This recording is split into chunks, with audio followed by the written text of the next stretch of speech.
Yo, welcome to the KaneSaid Sports Show, and I'm your host, Kane Bradfield. And y'all know my slogan, the fame is free, but the grind costs, baby.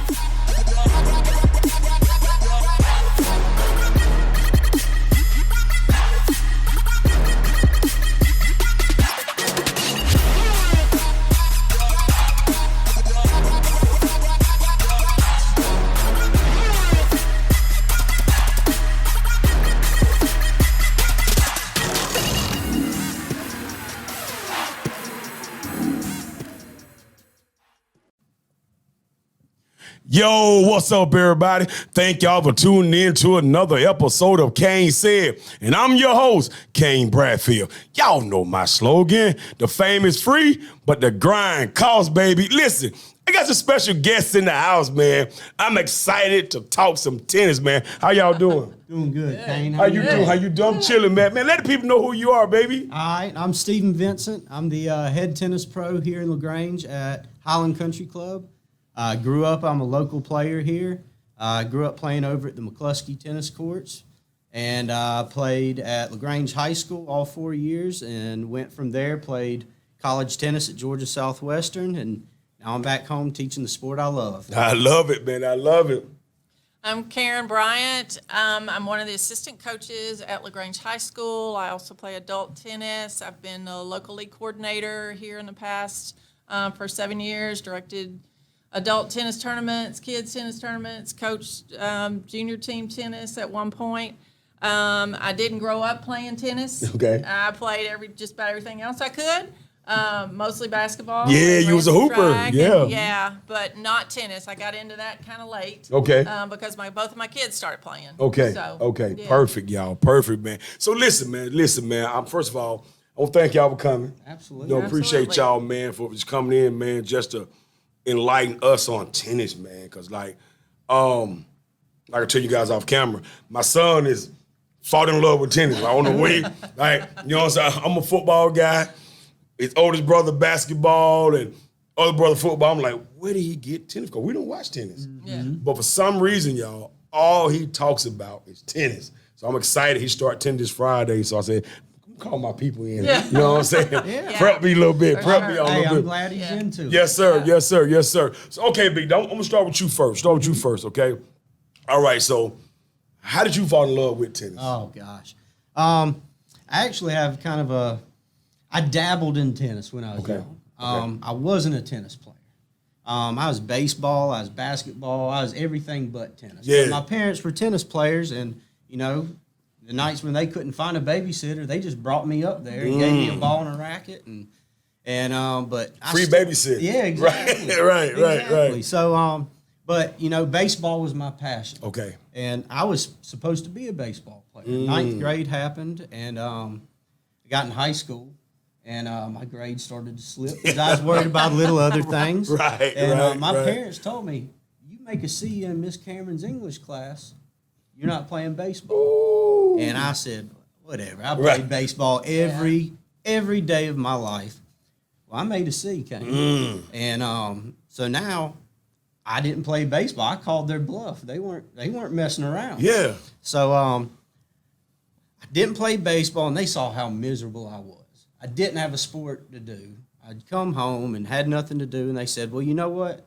You can't play baseball, but you can play another sport if you want." Well, looking over from the baseball field, I see the tennis courts. Okay. And, man, I went over there, and I told Coach Moore, I said, "I want to play tennis." He said, "Have you ever played tennis before?" I said, "A little bit, but I'm a big dog. I'm going to do this thing. Yeah. Come on." Yeah. And I barely made the team my freshman year. I was an extra because I ain't done it. And I tell you, I hated that.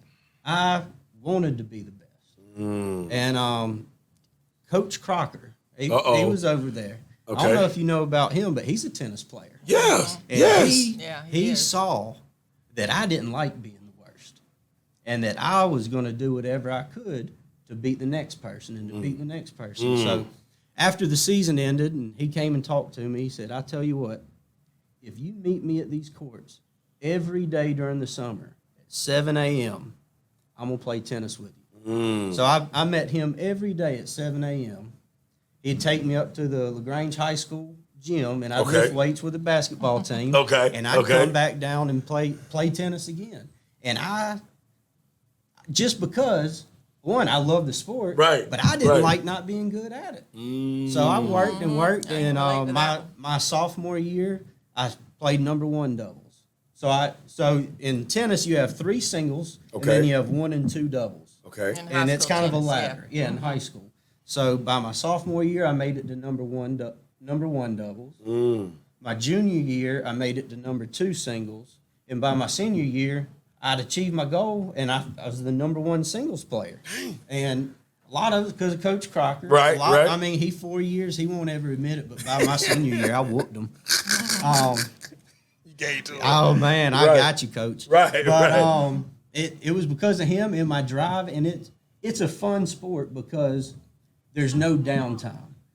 You know, and when you're playing baseball, half the game you're waiting for your turn to bat. Right. Or if you're in the infield, you're waiting for the ball to come to you. That's it. You know, football, if the defense is on the field and you're offense, tennis, you're involved in every play Every of play. the game. That's true. It's a team That's sport. right. It's a but team you're sport playing in high individually. school. Right. I like Yeah, that. It's still So- a team sport. Yeah, I like that. Yeah. In I like high that. school and college, it's a team sport, but outside it can either be an individual sport where you travel to tournaments, or you can play in leagues with Karen. Yeah. But you know, it's just such a great game, and I fell in love with it because of the competitiveness. I'm playing this one person; he's trying to prove that he's better than me. Where in a lot of sports, you have a team surrounding you. Right. If you're off that night, you can pass the ball to someone else. In tennis, if you're off, you better find a way To shake it off and get back out or there. you Right. in for a long haul. Right. But that's my passion with tennis. I love it, Yeah. man. I love it. I love it. Karen, give me you. Listen, I know you was a hooper now. 'Cause I seen Yeah. that jump shot now. Yeah. Give it to me, though. Give it to me. Well, and the way I started playing tennis kind of involved baseball. Okay. My son played baseball. I mean, my kids played just about every sport there was. Okay. But he was playing baseball, and he decided he wasn't going to play baseball anymore after we moved to Lagrange. And so I also know he liked video games. So I'm like, okay, well, if you're not going to play baseball, then you're going to find something else. So I gave him the rec department sheet and said, here, find something, because you're not sitting in front of that video game Right. all day. So he said, okay, I'll try tennis. And that was like the summer before his 6th grade year. So when he Okay. was going to middle school, we had just moved here. And so he started playing, and I thought, well, shoot, now that he's playing, he's out there, I might as well, try tennis. Yeah, see what's up with it, So I got some tennis lessons from my family for Christmas from Bill Champion at the tennis center. And I started taking lessons. Shout out to Coach Champ. Let me give him I that shout out. know, You know what I'm Coach saying? Bill. Yeah. Yeah, so I started taking lessons from him, and he's like, "Are you sure you hadn't played this sport before?" And I said, "I played sports, but not really tennis." Right. And he said, "Well, okay." He said, "You're doing pretty good." He said, "Let me introduce you to somebody else Okay. that does a clinic with some ladies on Wednesday nights." So that was Coach Young, who is still doing clinics, mostly with kids. She doesn't do too many adults, but she was doing an adult clinic on Wednesday. And so I met the ladies that she was playing with, and I met a few more, and they're like, "Well, we got a league here at McCluskey. Do you want to join us?" I'm like, "Okay, Right, sure." I'm like, right. so I started playing leagues. I'm like, I kind of like this. I kind of miss the competitiveness. Yes. And about that time, I got a chance to play basketball again. And Carla Thornton can tell you about that stint. But anyway, and I realized I was too old to play basketball anymore. So I went back to tennis and kept playing in leagues and kept playing in leagues. And somebody invited me to join their team. It was the league in Columbus, and we played down there. And I was really nervous. I really was, because I thought, this is like travel ball. Right, this is going down. I gotta go. This going down. And I won my first match. I didn't win another one for a while, but Okay. I won the first match, so I was all excited. And then I kind of got into it. Then the captain of that team, she kind of retired from being a captain, so I started being a captain, and I enjoyed that part of it. Right. And then the girl that was the local league coordinator, now in adult tennis, it's USTA runs all the leagues, but you have individual areas have their own local league. Ours is called Chatta, Okay. which is all adults. It's some kids as well. So we have leagues. The one in Columbus is called Corda. A lot of us play out of their local leagues as well. So you have a local league coordinator. So I took over that job. As my Okay. husband says, I can't be just a bystander. I Right. must be in charge. Right. So, Right. yeah. So I took over that, and I got really involved in the tennis. That was before I started coaching at the high school. And I was still playing. I mean, I played on probably 5 teams at once and captained 3 of them all at the same time. So I was really, but I really realized how much I missed that competitiveness. But it's still, I mean, I have to this day, that was 13 years ago almost, some of my best friends, I met them through tennis. And that's what's great about the adult side of it, is you meet lifelong friends. I like that. mean, our group still, we go to the beach every year, Man, we that's play good. some tennis, we, hang out, and That's this is good. like, That's- year number 12. So some of the best friends I've met through tennis. Wow. Man, that's what's So- up, yo. So you about to say something? Yeah, I was gonna say that's the special thing about tennis. Is Right. There's so many different levels and ways to play tennis. Where you can play, like you said, how many 40-year-old people do you see out playing football or Right. baseball? Right. Right. Basketball. There is Right. I started when I was 43 playing tennis. So there's yeah. and I'll it's tell the you how old I social am. aspect. Although Yeah. you know. Right. But it's the social aspect of it where adults can go out with this sport and meet new friends. And like she said, they become some of your tightest friends because Yeah. you have that Exactly. thing in Camaraderie, common. you hanging. Yeah. And Yeah. then at kids, there's tournaments. I got kids that, travel all the way to Nashville, Tennessee to play in individual tournaments. They travel to Florida. So if you want to play at a tournament high level scenario, then you can do that as a kid. Or if you just want to play high school tennis, which is still competitive, but it's focused on a team. So there's so many different avenues that you can go in tennis, and you can make it what you want it to be. It can be as competitive as you want it to be. Right. So let me ask A y'all lot this of though. levels. So okay. So all right. So I know I'm using football for example. Okay. So football, you know what I'm saying, you get X amount of scholarships to go to college, right? Now I know in baseball, okay, the scholarship are based on percentages. Like a kid may get 50% scholarship, Yes. right? So with tennis, so talk about numbers and talk about how did that break down as far as going to college. It's similar, and it kind of goes from college to college. Yeah. How big is their program and how much money? Now D1, they're going to get who they want. And the crazy thing about college tennis, I don't care what school or what level you're looking at, if they're a high-level team, most of them are all international students.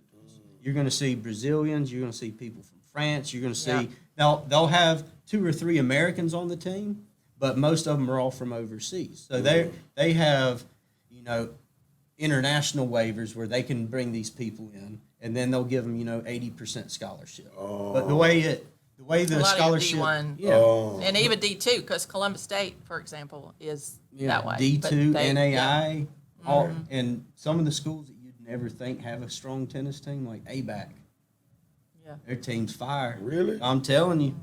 And it's all international players. But like I said, there's still the American players there. It's just tennis worldwide is bigger in these other places, but we are growing tennis now. Tennis in America is actually as popular as it's ever been today. Well, see, because I was wondering, because I was about to wonder, because Karen, you and I was talking about, we was on the phone talking one time about the big event you guys had recently. Tell me about Right. the big tennis event you guys Yeah, had. that's a Grainger Invitational. It was started by Coach Kenny Moore, who's been coaching for over 30 years. Lots of people have him as either a calculus teacher or a tennis coach. Right. He started that tournament, and this was like year 31, I believe, was this year. We have teams from all over the state. There were 32 schools. Each school has usually boys and girls, and some schools have 2 boys teams, 2 girls teams. Like we had 2 boys teams, 2 girls teams. We had an A team and a B team, basically. Right. It would be varsity and JV, kind of that scenario. And it's a 2-day tournament. We play matches at McCluskey Tennis Center. We play matches at Callaway High School. We play Callaway Gardens. We play at Heard County. So they're like every tennis court within a 30-mile radius of us is being used. And all these teams come to town. Some of them stay. most of them do stay. Some of them don't. Like Columbus comes and plays. Right. And he has a waiting list of teams waiting to get in it. Yeah, there's something like over 500 players that Yeah, come into Really? town for it. yeah, and that's just kids. Kids Really? coming, and their parents are coming because they're coming. Oh. And then we also host a tournament at Jekyll Island because like 2 weeks before that I was Right. at Jekyll Yep, Jam. yep. Well, that's a smaller tournament. There's 8 teams usually.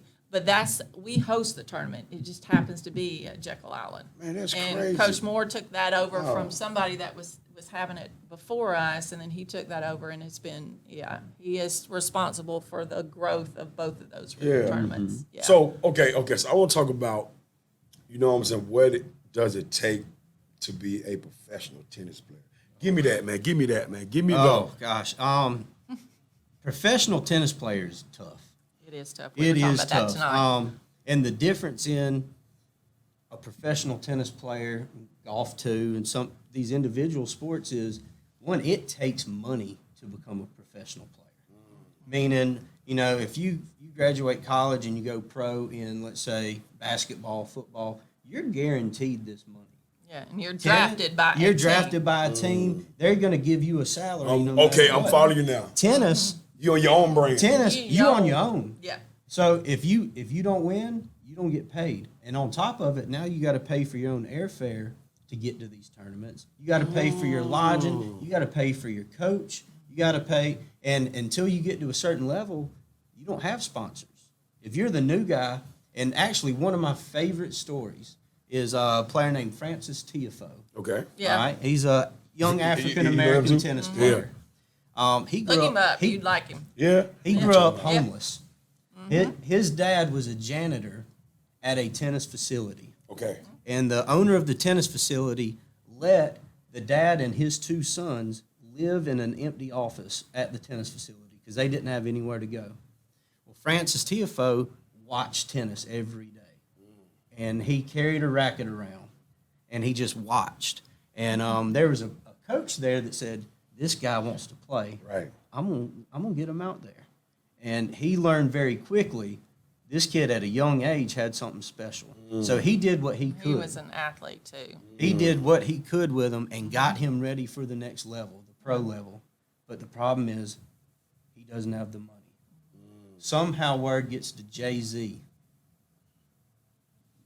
The rapper Jay-Z. Yeah, right. I'm talking about Hogan. Oh, okay. The Jigga Man. The Jigga, come on, baby. The Yeah. Jigga Man hears Yeah. about Francis Tiafoe. He says, you got no money, you got no sponsorship. He said, I'm your sponsor.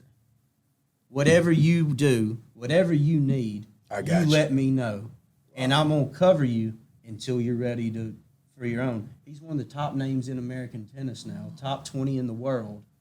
He wouldn't have ever gotten a chance unless Jay-Z came in to help him. Damn. Because it takes money to get to that level. I've known people that I thought could have, made the top 150 in the world.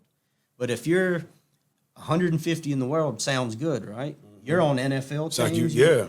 You're right. You might make Right. after everything you're paying, you might make $75,000 a year. Really? 150 in the world. Because of everything you're having to pay. So you got gotta it's pay a for it. cost. Yeah, about it. and if you're not winning this $1 million tournament, you might win this $10,000 tournament, but it may have cost you $7,000 to get to there. get there. So the top players in the world are really special people because one, they took a chance on themselves and had to Right. get there. Right. And the special thing in professional tennis right now is you have 3 of the greatest tennis players to ever play the game, all playing at the same time. That's like LeBron. And in their 30s, which Yeah, in in the their past 30s. has not happened. That's like having LeBron James, Kobe Bryant, and Michael Jordan on the court against each other. That's crazy. And Yeah.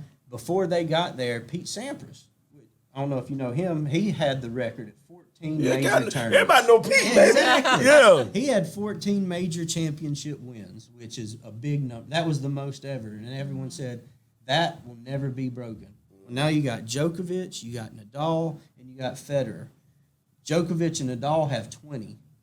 And Nadal now just won 21 in his 30s. And it's just, you've never seen 3 people dominate the sport this much. It's always been, this guy might be one of the greatest players ever, but he only won 3 majors because the competition was so tight. Mm-hmm. And these guys have grinded past everybody else in the world. God. So, And the thing, part of the thing with professional tennis too, that's different from the other sports, is most of your top professional tennis players didn't play college tennis. really? They turn Yeah. pro when they're It's 16. happening more and more because the age they're being able to play longer and longer and longer. But most of your top players didn't play college, Like that or girl. they might have played for a year. What was her name? Couple years. Coco. Coco. Coco She Bang. like 16, 17, right? At the time. She ain't ever going to college. And now that would be the struggle for me, to tell someone to skip college to go. But I guess, go take the chance, and if you don't make it, come back. But Come then back. some have, gotten to college, made their game better, and then they're ready to play pro. But there's all different levels of pro tennis. What you see on TV, U.S. Open kind of thing. There's challengers. There's what's called futures. I mean, there's 3 different levels. It's like AAA ball, double right. A ball. Yeah. Same kind of thing. Yeah. But Okay. you win like a tenth of what the big tournaments Right, pay. right. So Yeah, you there's some still people- gotta get your, you win a tournament there, you might make $3,000. Well, you've traveled to here to do that. You Right. got, So they say you about net $1,000. Yeah, So yeah. with you. Yeah, there's Yeah. some people that have full-time jobs, full-time careers that, they played college Dabble. tennis. They didn't want to take that big risk of, hey, can I go make money playing professional tennis at the high level? So they still have a full-time job, but they still play in smaller professional tournaments. And make a little bit. Yeah. So Karen, let me ask you this. Right now, it'll be the same question. It's going to YouTube, Big Dog.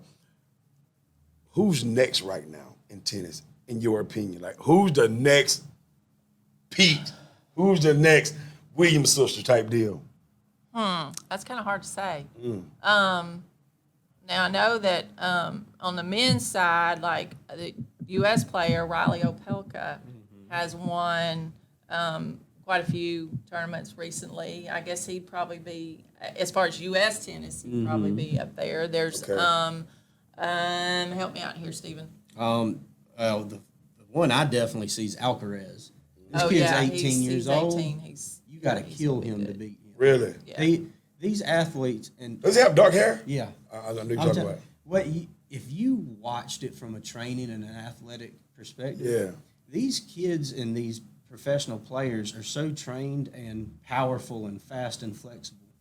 They're literally sliding on asphalt hard courts. courts. And I don't mean like, they're stopping and sliding 3 feet. That's like me and you going out here on the road Yeah. and trying to trying to slide. slide. Right. My knees hurt just watching. I mean, Right. these Yeah. pros are at such a different level crazy. of training and athleticism. But Alcaraz, it looks like he came out the womb doing it. Really? I'm telling you, he's did. something He's a special. natural type guy. You got the big dogs at top, but they got to hand the torch off at some They point. got to and, at some Yeah, point, right. and I He's think gonna it's be the going one to to pick happen it in the up. next few years. Yeah. On the women's side, you got Coco Golf. So let me ask you this though, 'cause, you know what I mean? Because I haven't really been watching.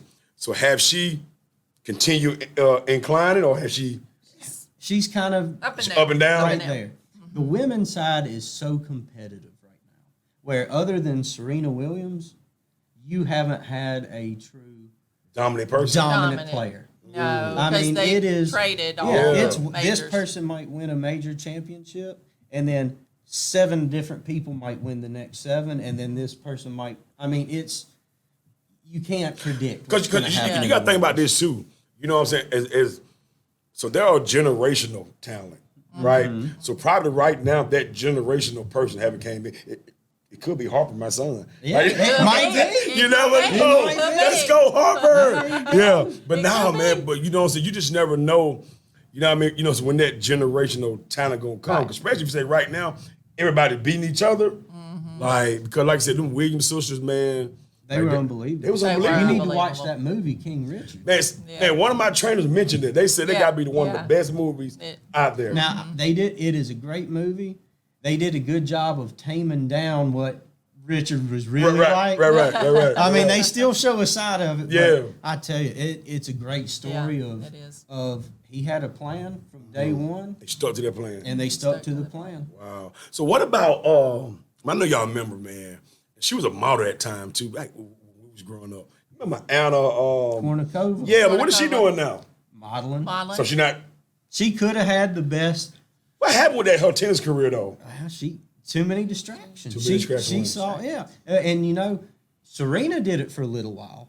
She got into fashion and design, and her game for about 3 or 4 years Start dropping a little bit? dropped away. So if she wouldn't have had that distraction, imagine what she would have achieved. Serena, to me and my friend Davis McHugh, we always talk sports. Yeah. We're talking about who would be your Mount Rushmore Okay. of professional athletes. And he doesn't even watch tennis. Never watched a tennis match in his life. But the 3 people we were talking about all had Serena Williams on it. As she's one of the most dominant athletes of all time. Yeah.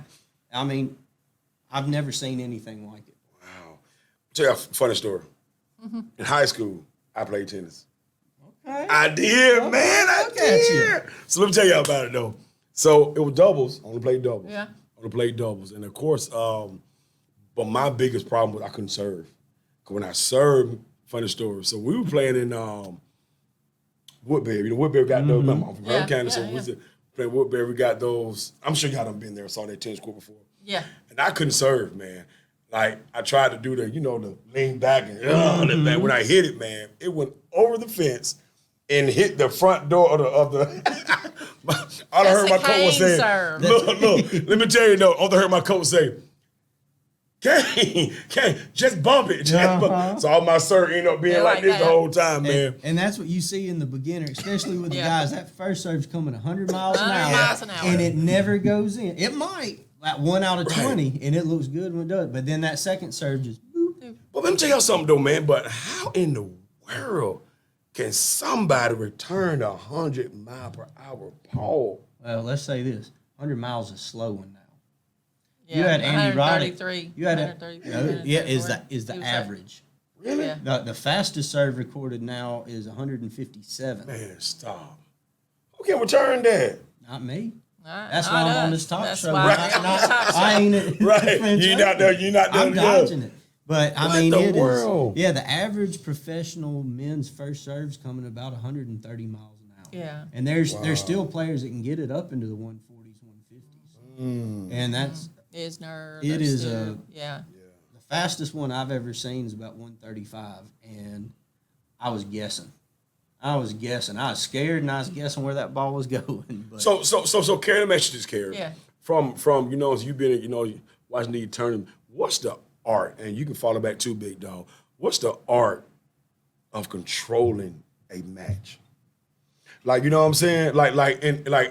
Okay, man, if you was playing football, we playing football, it's all about controlling the ball. Right. Controlling the time on the clock. Yeah. Tennis, you can't control the no time. clock. And No, no you clock. can't control So that. how can you control the tempo of the game? Is that possible? Well, yeah, you can. I mean, some players, we were talking about that in the high school match today. Some players play slow. They're not bad players by any means. They just play, they're methodical. Let's put it that way. Not Okay. slow, just methodical. Doubles is a fast pace, but you can still, tennis is one of those sports that goes at the server's pace, so to speak. So you don't have anybody blowing a whistle for you to stop. Okay, now y'all set up, y'all go. You don't have that. Or we got a foul, so we're stopping the play of the game. Yeah. So you as a server kind of control the tempo. Some people serve quickly. Some people take their time, set up, 10 bounces, blah, et cetera, et cetera. So Yeah. you can kind of control it that way. But other than just being consistent with your shots, that's your best way to control it. Okay. Yeah. Okay. And then a lot of what me and you talked about earlier, the work you do off the court. Yes. Okay. Tennis is, and like I said, there's so many different levels of tennis. I mean, you're talking about a long high school match lasts about 2.5 hours. You look at the pro level, a 5-set tiebreaker match, that's 5.5 hours. The longest tennis match ever lasted over 11 hours. But to do something for 5.5 hours, one, you better be in shape. And what I tell these kids, even at 2.5-hour matches, that guy might be better than you, but if you can wear him down, is he going to be better than you in the next hour? And I've seen And- that happen in high school matches if they're not. Really? The other side is the mental side of it. Okay. And that to me is the most important because there's so many, like I said, you're out there 2.5 hours, 1-on-1 or 2-on-2. There's going to be so many momentum shifts. You might play hot this 2 games, but then they might play hot these 2 games. And it's when you start to come off that hot streak and they start coming on, are you going to start the death spiral? Are you going to get frustrated? It's like, the famous saying, all the greatest have short-term memories. Okay. If you get mad because you missed these 2 shots, now you're going to lose the next 8 points because you're still mad about this. So it's take a shot. If you miss it, forget about it. Play the next Tennis point. players have to So have it's- short-term memories. So it's the mental side, the physical side, but to me, it's more the mental side. On the mental side of it. Preparation. If you miss a shot, look. If Michael Jordan said, you don't, or you miss, or you can't miss a shot that you don't take. Right. The same thing. And I mean, how many game-winning shots has he made? But also, how many game-winning shots has he missed? And if he quit shooting the ball because he missed those, then he's not the greatest. Same thing in tennis. You miss a shot once or twice, and you quit trying to take it. Now, the advantage is his. See, because look, I'm gonna tell you what I asked there too about that, man. Because man, when I watch a tennis match, like sometimes I feel like okay, I feel like they're going back and forth, right? Mm-hmm. Sometimes I be like, just hit it over there so they can make them run. But it seems like they set up, and then try something. You know what I mean? A lot of pros have patterns, and that's what they There do we when go. they This is what I wanna practice. know It's right like now. I'm going to go cross court, and then 5th shot I'm going to go this way. I mean, they have patterns that they kind of follow. That's what. But Okay. then you look. I mean, you go cross court, but you're always looking for that short ball, or you're always looking for one you could put somewhere else. But a lot of times they do practice specific. The pros do anyway, specific patterns to their when they Right. practice. Okay. Yeah. Okay. And it's the patterns. And then in tennis, when you're playing at a higher level and that ball's coming, 80, 90 miles an hour, the hardest thing in tennis is to redirect the ball. Yeah. So you'll see if they're going on an angle, they'll keep that angle going until someone messes up. Okay. So that shot might be open, but now if I try to redirect that ball, I That's might hard to miss do. it. So Hard it's to do. you're trying to stay patient, trying to hit good quality shots, and then when that person kind of doesn't hit quite so, then you attack Then you down attack. the line. So it's kind of a waiting. It's risk reward. Right. You can hit that shot there, but And you might if make your it. opponent hit Right. a really good shot, Yeah. chances Then are you're you in might trouble miss behind it. that. And you always want to try to make your opponent hit one more ball, like one more ball. Okay, let So- me ask y'all this. In this area, man, who was the top tennis player that came out in the last, I guess, maybe 10 years in this area? Honestly, I got to say I'm coaching him right now, and he plays for over at the high school, Pierce Manning. Here's Manning. She knew it. She know he hasn't lost a match this year. Really? No. I mean, he is. I would go to say, and I hate saying this because I came out of here, but I think by the time he graduates, he'll be the best player to walk out of Lagrange. So what grade is he Probably. in now? He's a junior. Man, we got to get him on here. Absolutely. Yeah. We got to get him I on told here. him I was gonna give him a shout out. Yeah, shout out to Yeah. Pierce, baby. Yeah. You up next, baby. Yeah. Yeah, he won today. Oh my Yeah, God. really. Yeah. Yep, in the region championship. Region So Championship. what makes him good then? He works hard. I mean, he does work. And I've seen like a big jump in his game from last year to this year. But all he did was work all summer. Yep. They're originally from California. They moved out here when he was a freshman. So I'm sure it's freshman year. California. It Yeah. was. And they've been there. He's been doing stuff. He's been doing stuff here. He's been playing tournaments. He plays a lot of tournaments, which we don't see a whole lot of in high school. We do have some that play tournaments, but most of the time they're doing another sport. I mean, we've got a football player that plays tennis. We've got a couple used to be soccer players that came to tennis. I mean, we've got kids that do other things as well. Right. But he's focused solely on tennis. And I mean, like she said, his work ethic. I mean, he had the region championships today. Last night until 9:30 at night, me and him were out on the court practicing. Really? Get some work in. I mean, he calls me, he goes, hey, what do you have? I said, I can do 8 o'clock. He's like, done. all right, let's do it. Yeah. I Wow. mean, and it's, I mean, how many people do you see? Man. And look, he had played 3 hours before he came and practiced with me at 8 o'clock. You got that Kobe Bryant mama, He my just- child. he- I like he it. wants it. I got to meet this young He's man. a good kid, too. I got to meet him. Smart, good kid. Yeah, yeah. Wow, Zerg, good stuff. So y'all listen, y'all. So at the end of every show, man, I always do leave the viewer and the listeners something positive, right? I'm start with you, Karen.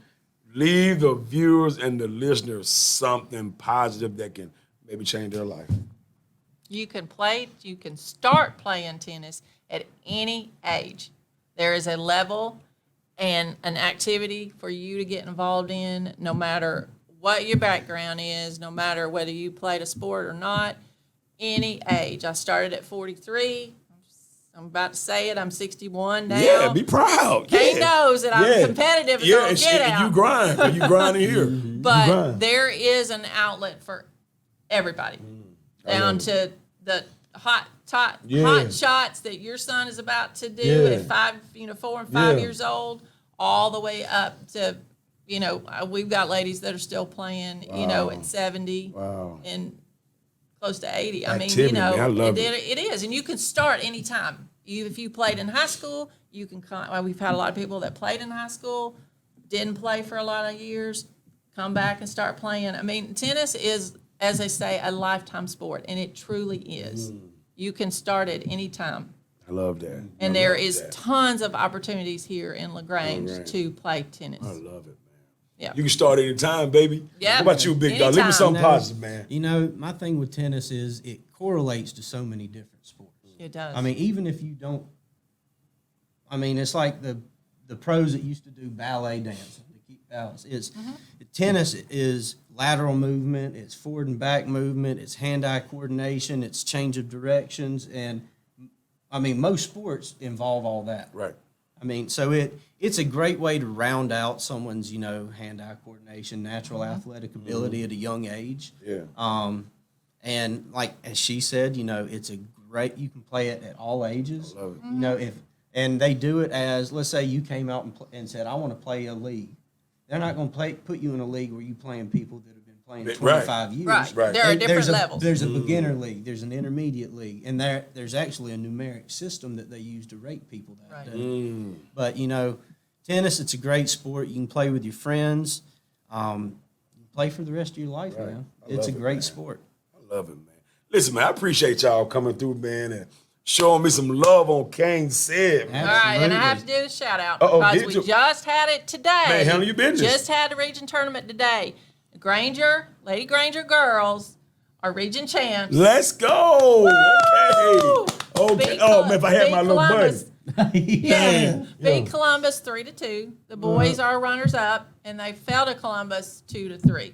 So we'll be starting state playoffs next week. Perfect, So, man. Shout out, to man. Grainger. Shout out to the Yeah, Grange for shout pulling out. that thing. And shout out to the Troop boys team Yeah. for staying and helping cheer on the Grangers. Really? Their coach is a friend of mine, Tammy Green. Thank you. Hold on. You said Troop? Yeah. Is it snowing somewhere? Like, Yeah.